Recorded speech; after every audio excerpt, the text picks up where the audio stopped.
দেড় মাসের মধ্যে নির্বাচন করবে, তারপরে একটা সরকার গঠন করবে। আমি মনে করি যে এই নির্বাচনে হয়তো তার দল জিতবে, তিনি দেশের দায়িত্ব পাবেন, তার দল দায়িত্ব পাবে।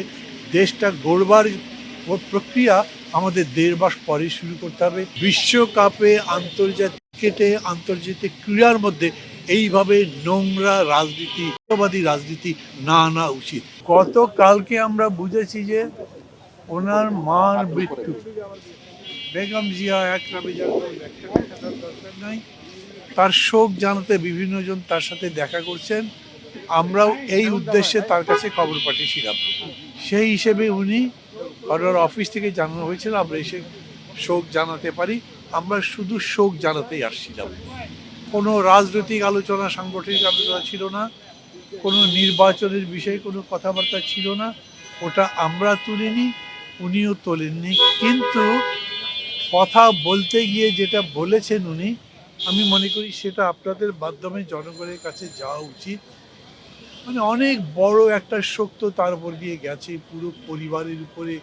তার মা যেরকম করে চলে গেছেন এবং উনি যে অবস্থায় এসে দেশ, তার মাকে দেখলেন, পুরা দলকে দেখলেন, এরপরেও তিনি সর্বাংশে চিন্তা করছেন দেশটাকে এরপরে কোন কোন চ্যালেঞ্জের মধ্যে দিয়ে নিতে হবে। প্রধানত এর উপরই উনি আমাদের সাথে কথা বলেছেন। আমরা তাকে শোক এবং তাকে সান্ত্বনা দেবার কথা বলবার পরে যখন বলেছি যে আপনারা যদি কিছু বলার থাকে আমাদের উদ্দেশ্যে সেটা বলতে পারেন, তখন উনি আমাদের বলেছেন, দেখেন আমি তো অনেকটা একলা হয়ে গেছি, আপনারা যে সবাই আসেন আমার সাথে দেখা করতে, কথা বলতে, আমার মনে হয় যে আমি আসলে একলা নই, আমি সবার মধ্যে আছি। আমি আপনাদের সবাইকে আমার সাথে চাই। সবাইকে নিয়ে দেশের সামনে খুবই বড় একটা চ্যালেঞ্জ আছে দেশটা গড়ে তোলবার। সেই চ্যালেঞ্জ যেন মোকাবেলা করতে পারি, তার জন্য সহযোগিতা চাই। সবার সাথে শত্রুতার ব্যাপার নয়, একটা কর্মসূচির ভিত্তিতে দেশটা গড়ে তোলবার কাজ করতে হবে। এই প্রসঙ্গে ঢাকা মহানগরের যানজটের উপরে তার কিছু পরিকল্পনার কথা বলেছেন। এই প্রসঙ্গে ঢাকা শহরকে ভার্টিক্যালি আরও বড় করা, বর্ধন করা, বর্ধিষ্ণু করা, ঢাকার চতুর্দিকে অনেকগুলো স্যাটেলাইট টাইপ কীরকম করে, বিশেষ করে এটা মেট্রো দিয়ে হোক কিংবা ট্রাম সিস্টেম দিয়ে হোক অথবা ছোটো ছোটো মনোরোল দিয়ে হোক, কানেক্ট করে যাতে কমিউনিকেশনটা বাড়ানো যায় এবং যথেষ্ট পরিমাণে এই জায়গাতে সিভিল রাইট আছে সেগুলো দেওয়া যায়, অ্যামিনিটিস দেওয়া যায়, মানে যেমন আলো, বাতাস, মেডিকেল, বাজার, ইকোনমি সব কিছু তৈরি করা যায়। এগুলোর একটা পরিকল্পনা এবং তার সাথে সাথে বিশেষ করে মেডিকেল ফ্যাসিলিটি কী করা যেতে পারে। উনি ক্যানাডার উদাহরণ, এনএইচএসের কথা বললেন, ইউরোপে কীরকম করে মানুষের চিকিৎসা নিশ্চিত করা হচ্ছে সেটার কথা বললেন, এবং সামগ্রিকভাবে দেশের অর্থনীতিকে আরও বেশি যাওয়া যায় কীরকম, এরপরে আমাদের সাথে প্রধানত কথা হয়েছে।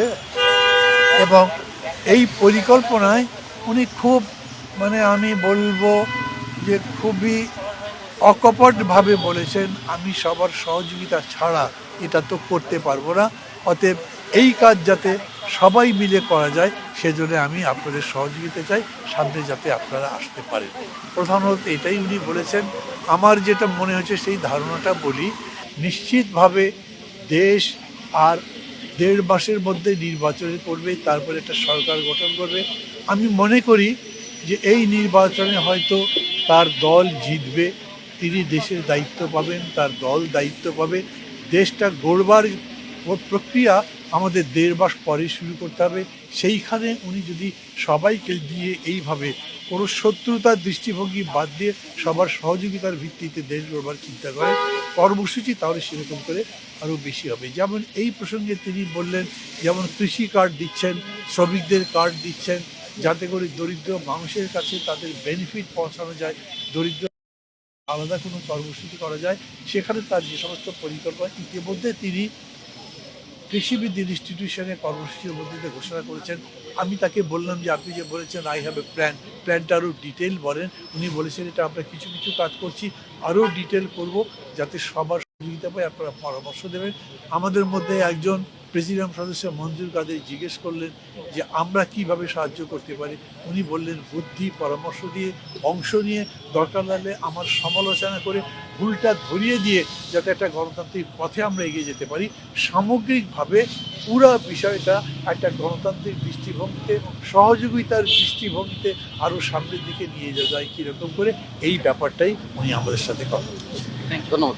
ভাই, একটা বিষয় একটুখানি আপনার এই যে বাংলাদেশে আমাদের যে ক্রিকেটার মুস্তাফিজুর রহমান সাহেব, ওনাকে যে বাদ দিয়ে যে প্রসঙ্গটা আজকে মানে বাংলাদেশের প্রত্যেকটা মানুষ এইটা খুব আলোচনার একটা কেন্দ্রবিন্দু হয়ে দাঁড়িয়েছে। আপনি একজন রাজনীতিবিদ হিসেবে এইটা কিভাবে দেখেন? এটা একটা রাজনীতির প্রসঙ্গ চলে আসছে।